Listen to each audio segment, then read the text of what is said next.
Hello, everybody. Brother Ed coming to you once again from Louisville, Kentucky, and this is the prep news that you can use.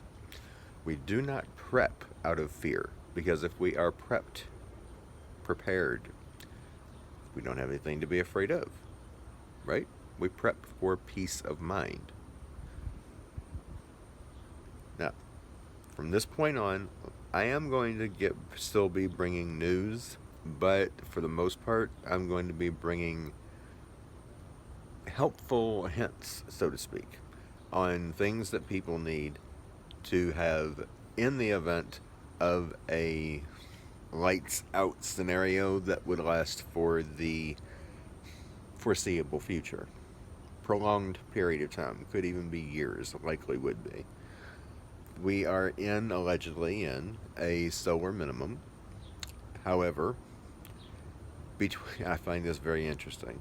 Between now and 2025, there is going to be an uptick in solar activity as we find ourselves growing into solar maximum. And between now and then, we may very well see some solar activity bombard this planet that would bring the grid down all over the world. Things that are necessary to have before something like this takes place. Non perishable foods, for example, canned fruit and vegetables, canned chili, chicken and dumplings, beef stew, ravioli, etc. Trail mix of the fruit and nut variety without the candy, M&Ms and what have you, because it's just healthier. Bags of dried fruit, nuts, salt, seasonings, herbs and spices, what have you, for cooking, sugar and vinegar. I mention these because pickling is a great way to preserve food. Also, fish tanks make very good solar dehydrators, as well as a car makes a very good one. Refrigerator, freezer, stick it out in the yard, put it in the sun. All you gotta do is clean it out, put your fruit and vegetables or your meat, what have you, in there. Let the heat of the sun do the rest of it for you. It's really quite simple.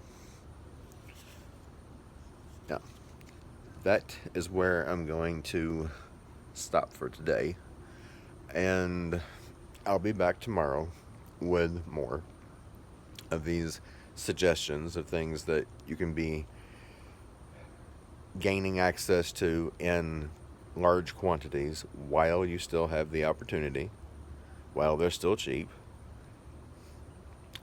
And between now and tomorrow, as I always say, because it's always true, put your trust and faith in Holy Mother, Father, and Son, because no politician is going to be there for you when something like this happens.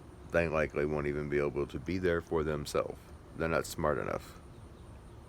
And it's just obvious. Look at the shape, the condition that the country's in. These are not very intelligent people that we've voted into these offices. They're just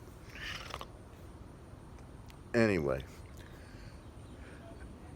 Be in the Word, because that is where you will get a lot of your encouragement from, and hopefully your family, close friends, if you have any that are going to be part of your mutual assistance group. That's another big thing that needs to be done by a lot of people. Got to get over the paranoia and hope and the fear of people, because we're going to need people. This is the way it is. We can't do it all by ourselves. We just can't. Get as much as you can while you can. I'm telling you, do it now while you got the chance. Be as well prepared as you can be at all times, because whatever you can imagine to happen is likely going to. The lights going up would be just the beginning. Not even the beginning of the horrors that would come after. We'll get into that too. Pray for divine intervention, folks, because we will need it more. We do need it now, every day more than ever, but we'll need it more then. Absolutely. Than we've ever needed before. Till next time, Brother Ed, signing out with love.